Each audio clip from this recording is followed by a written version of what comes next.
बिस्मिल्लाहिर्रहमानिर्रहीम।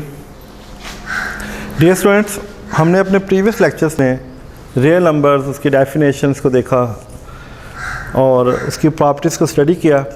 ये प्रीवियस है सारा का सारा। हमने रियल नंबर की प्रॉपर्टीज़ पढ़ी थी। इसमें close property, associative property, additive, multiplicative, commutative and distribution law, ये हम ऑलरेडी सारा प्रीवियस लेक्चर में देख चुके हैं। अब हमने एक्सरसाइज 1.1 स्टार्ट की थी। लास्ट टाइम उसका क्वेश्चन नंबर 1 किया था, अब उसका क्वेश्चन नंबर 2 है। क्वेश्चन नंबर 2 में वो कहता है name the properties of the followings. इन तमाम की प्रॉपर्टीज़ बताएं जो इसके अंदर इस्तेमाल हो रही हैं और जो प्रॉपर्टीज़ को शो करता है। अब ये सारी की सारी बेसिकली प्रॉपर्टीज़ ही हैं, ये उसकी एप्लीकेशन है। जब तक हमारे जहन में रियल नंबर्स की प्रॉपर्टीज़ नहीं होंगी, हम इन प्रॉपर्टीज़ का नाम नहीं बता सकते। लेट्स स्टार्ट जी। Question number 2 the part 1, 4 + 9 = 9 + 4। देखें, ये कॉम्यूटेटिव प्रॉपर्टी है। This is commutative property. अब इसमें क्योंकि एडिशन का इस्तेमाल किया गया है तो यहाँ लिखेंगे with respect to addition. This is commutative property with respect to addition. The one is done. Second पे आए, a + 1 + 3/4। अब नंबर 2 से ज़्यादा हैं। अगर 3 या 3 से ज़्यादा नंबर हों तो ये एसोसिएशन क्रिएट करते हैं। अब इनके दरमियान भी प्लस का साइन है तो ये एसोसिएट, ये है, इसका नाम है, this is associative property with respect to addition.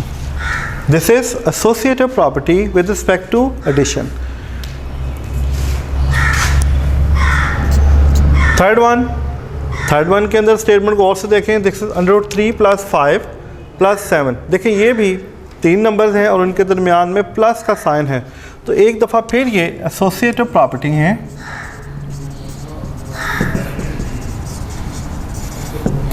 With respect to addition. अब फोर्थ को देखें, जैसे 100 + 0 = 100। अब 100 में एक ऐसा नंबर जमा किया जा रहा है और उसका आंसर 100 ही है। तो अगर हम रियल नंबर्स की प्रॉपर्टीज़ पे गौर करें तो हमारे पास ये एडिटिव आइडेंटिटी है। दिस इज एडिटिव आइडेंटिटी है विद रिस्पेक्ट टू एडिशन। देखिए, 100 के अंदर +0 किया, वो ऑलरेडी 100 ही है। तो इसका मतलब है this is additive property with respect to addition, या ये एडिटिव आइडेंटिटी है।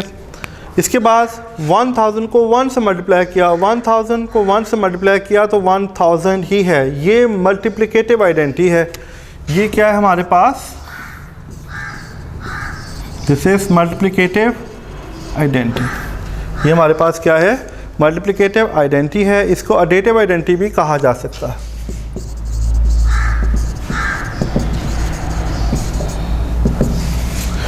अब 4.1 + -4.1 इज द आंसर 0। देखें, ये टर्म प्लस की है और ये टर्म माइनस की है, आंसर 0, यानी इसके ऑपोजिट साइन है। तो ये एडिटिव इन्वर्स है।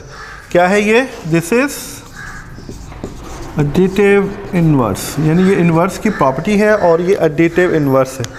इस तरह नीचे देखें, a - a, ये भी एडिटिव इन्वर्स है। ये भी हमारे पास एडिटिव इन्वर्स है। फिर नीचे देखें, the 8th 102 multiply. This is 2 number हैं, कम्यूट कर रहे हैं। This is commutative property with respect to multiplication. ये हमारे पास कॉम्यूटेटिव प्रॉपर्टी है विद रिस्पेक्ट टू मल्टीप्लिकेशंस। इसी तरह इस पर गौर करें। देखो, ये a b के साथ और a c के साथ ज़रब खा रहा है। अब this is distribution law, this is left distribution law.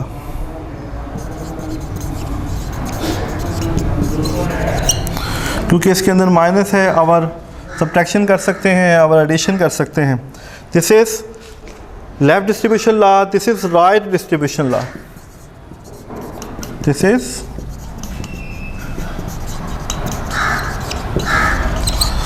और ये this is right distribution law our subtraction है। अब यहाँ पे 3 नंबर हैं, ज़रब खा रहे हैं, तो this is associative law with respect to multiplication.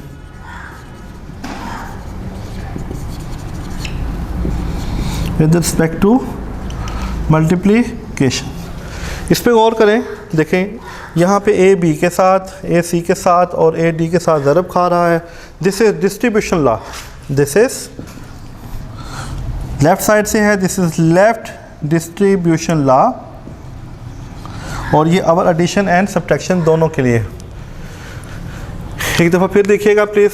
a plus B is equal to P plus A, this is commutative law with respect to addition. यहाँ पे 3 नंबर हैं, this is associative law with respect to additions, this is associative law with respect to additions या associative property भी हम इसे कह सकते हैं। This is additive identity, this is multiplicative identity, this is additive inverse, this is again additive inverse, this is commutative property with respect to multiplication, this is left distribution law, this is right distribution law, this is associative law with respect to multiplications, and this is left distribution law. This is question number 2. आगे आते हैं question number 3 की तरफ।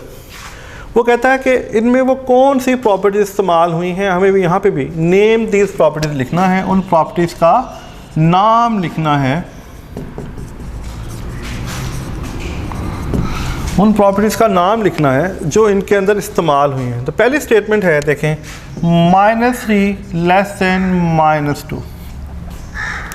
अब उसने आगे इसका answers mention किया है कि हमें इस स्टेटमेंट को इस स्टेटमेंट में कन्वर्ट करना है और हमें बताना है कि यहाँ पर कौन सी प्रॉपर्टीज़ जो है वो इस्तेमाल हुई है। देखें, अगर मैं मुझे यहाँ से इसके इस आंसर से इस चीज़ का आइडिया हो रहा है कि क्योंकि यहाँ पे 0 है, यहाँ पे 3 था, मैं 3 में कौन सा नंबर जमा करूँ कि वो 0 बन जाए, मैं 3 में वो कौन सा नंबर ऐड करूँ कि वो 0 बन जाए।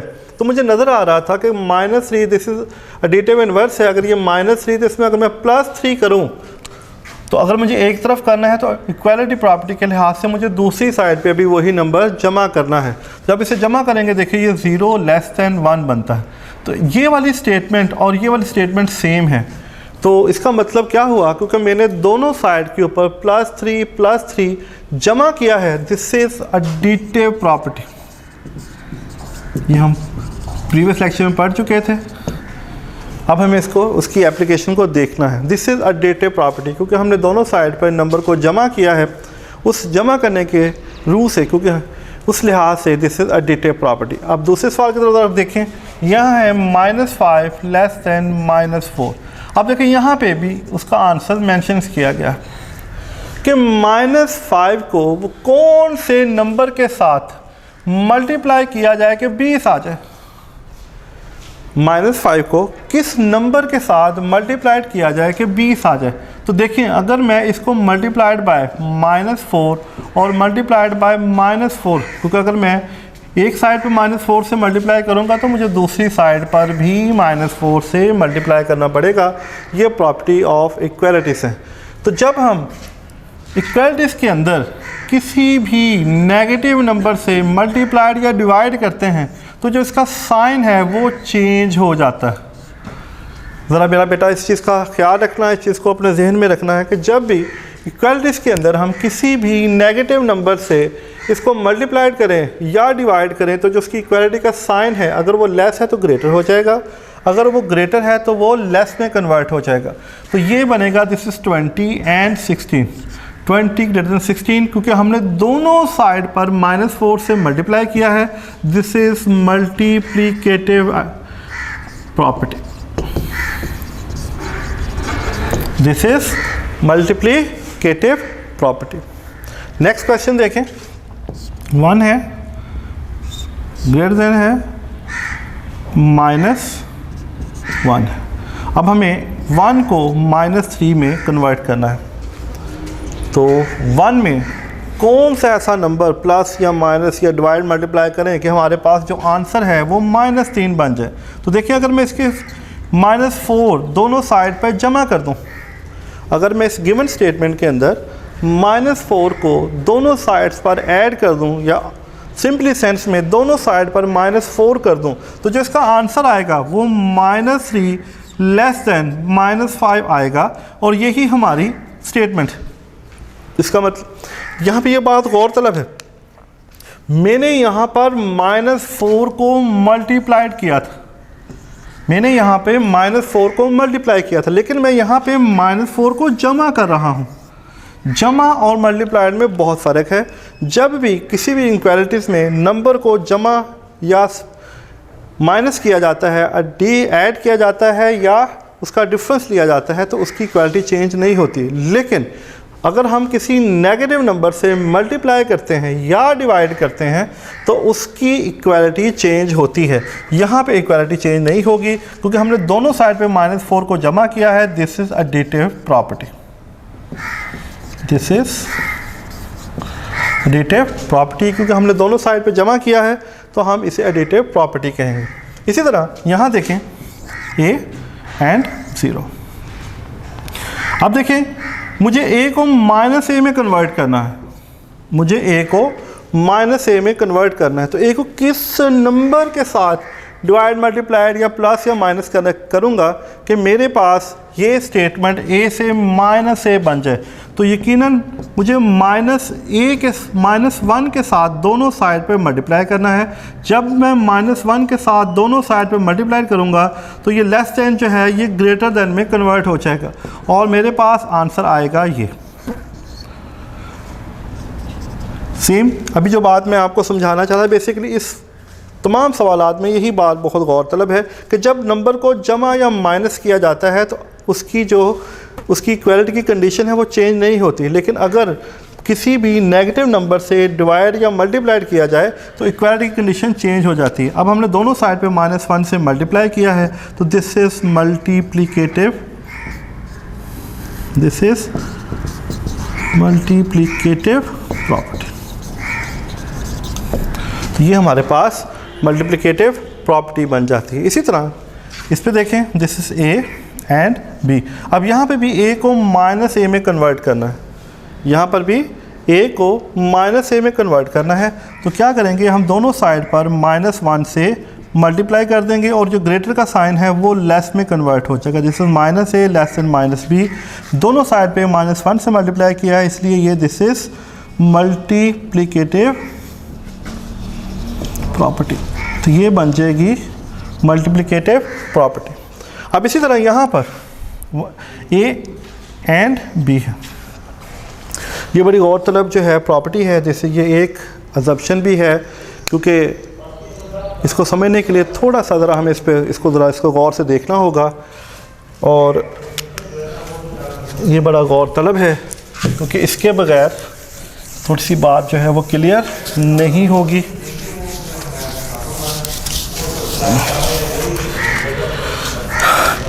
देखें, अगर मैं a को मैं कहता हूँ 3 इज़ ग्रेटर दैन 2, ये ज़रा नोट कीजिएगा और ये बड़ी गौरतलब बात है कि 3 हमेशा 2 से बड़ा होता है, 3 हमेशा 2 से बड़ा होता है। लेकिन अगर मैं इसका रेसिप्रोकल ले लूँ,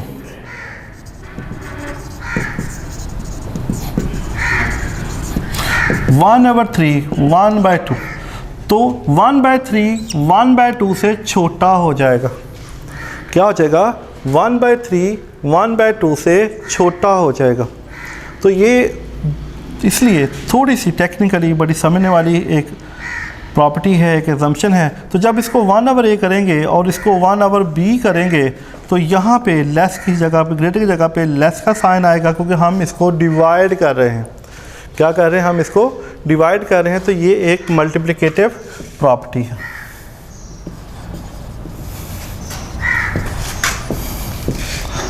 ये एक मल्टीप्लिकेटिव प्रॉपर्टी बन जाती है। क्या बन जाती है, ये एक मल्टीप्लिकेटिव प्रॉपर्टी बन जाती है। इसी तरह थोड़ा सा आगे बढ़ते हैं और अब देखें हमारे पास है क्वेश्चन नंबर 5 मैं कर रहा हूँ इसी एक्सरसाइज का। This is question number 5।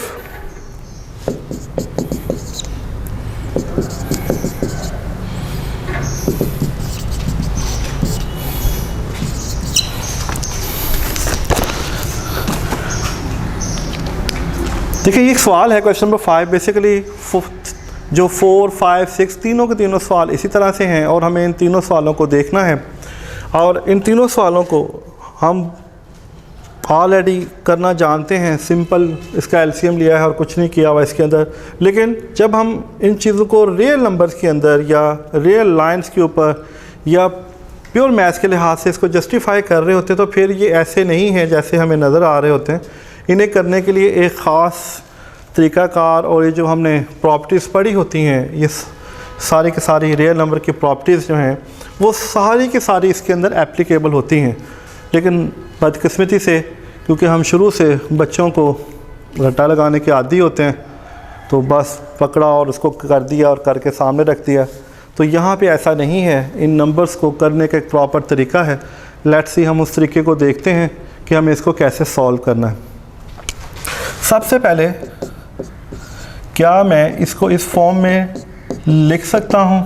जी बिल्कुल लिख सकते हैं, क्योंकि हर नंबर मल्टीपल ऑफ 1 होता है। हर नंबर के अंदर मल्टीप्लिकेटिव आइडेंटिटी मौजूद होती है। हर नंबर मल्टीपल 1 का मल्टीपल होता है, यानी हर नंबर को 1 से मल्टीप्लाई किया जा सकता है तो उसका आंसर 1 होता है, क्योंकि ये आइडेंटिटी होती है। और आइडेंटिटी की डेफिनेशन ये है कि किसी भी नंबर को मल्टीप्लाई उसकी सेहत पे कोई असर नहीं डालती। तो अगले स्टेप में देखें, क्या मैं इसको एक ख़ास नंबर से मल्टीप्लाई कर सकता हूँ? मैंने इन दोनों नंबर्स को देखा, देखो ये 12 और 18 है और मुझे नज़र आ रहा है कि जो इन 12 और 18, 12 और 18 का जो एलसीएम बनता है वो 36 बनता है। अब मुझे इस गिवन नंबर को इसके एलसीएम में कन्वर्ट करना है, जो कि यहाँ पे सवाल की स्टेटमेंट के अंदर गिवन है। अगर हम सवाल की स्टेटमेंट को बहुत गौर से देखें तो हमें तकरीबन सारे जवाबात बीच में से वहीं नज़र आ जाते हैं, वहीं मिल जाते हैं। उसको सिर्फ एक दफ़ा गौर से पढ़ना होता है। देखें 12 और 18 डायरेक्टली उसने इक्वल टू 36 लिखा हुआ है। इसका मतलब क्या हुआ कि मैं इसको 3 के साथ मल्टीप्लाई करूँगा और इसको मैं 2 के साथ मल्टीप्लाई करूँगा। 12 3 दा 36 होता है, 18 2 दा 36 होता है। इसका मतलब ये हुआ कि मैंने इनको 36 में कन्वर्ट कर दिया। अगर मैं इनको मल्टीप्लाई करूँ, देखें ये इस फॉर्म में कन्वर्ट होते हैं। इनके साथ साथ हमने इनकी प्रॉपर्टीज़ भी जस्टिफाई करनी है, क्योंकि इसको 1 से मल्टीप्लाई किया। This is multiplicative identity. किसी भी नंबर से डिवाइड करना और उसी नंबर से मल्टीप्लाई करना, तो ये मैथ्स की लैंग्वेज में कहलाता है गोल्डन रूल। क्या कहलाता है? ये कहलाता है गोल्डन रूल। क्योंकि मैंने अब इनको यहाँ पे मल्टीप्लाई कर दिया तो सिंपल मल्टीप्लिकेटिव प्रॉपर्टी। अब देखें, क्या मैं इसको ऐसे लिख सकता हूँ? -21 1/36 -10 1/36। तो ये भी तरतीब चेंज की है, लेकिन ये भी मल्टीप्लिकेटिव ही है। ये भी मल्टीप्लिकेटिव प्रॉपर्टी है। क्या मैं इसको ऐसे लिख सकता हूँ?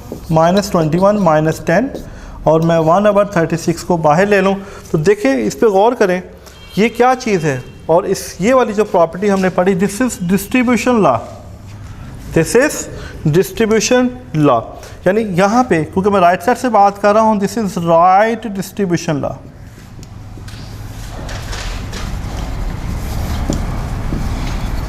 और अगले स्टेप में -21 -10 इसको फिर मल्टीप्लाई कर दें। देखें, जो चीज़ हम प्रूव करना चाहते थे वो ऑटोमेटिकली प्रूव हो जाएगी। इन सवालात के अंदर जब भी पूछा जाता है और कहा जाता है कि इसको प्रूव करें, इसको सॉल्व करें, या इसकी जो स्टेप हैं उसको जस्टिफाई करें, या इसकी प्रॉपर्टीज़ के लिहाज से इसको जस्टिफाई करें, तो आपने इस चीज़ का बहुत ख्याल रखना है कि जो आपसे वो पूछ रहा है आपने इसको उसके मुताबिक सॉल्व करना है। पहली प्रॉपर्टी क्या है उसकी, दूसरी प्रॉपर्टी क्या है, जो आप काम कर रहे हैं उसके साथ साथ उसकी प्रॉपर्टीज़ को मेंशन करते जाना है।